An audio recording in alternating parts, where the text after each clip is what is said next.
You ask Tiger to solve. This deals with linear equations with one unknown. The final result is w equals -2. Let's solve it step by step. Simplify the expression. Expand the parentheses. Multiply the coefficients.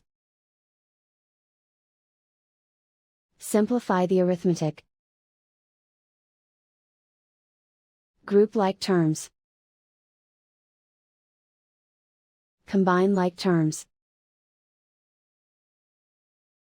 Group all constants on the right side of the equation.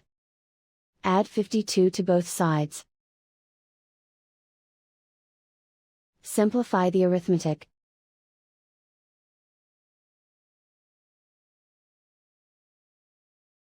Isolate the w. Divide both sides by -22. Cancel out the negatives.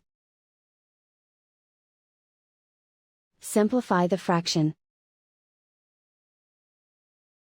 Move the negative sign from the denominator to the numerator.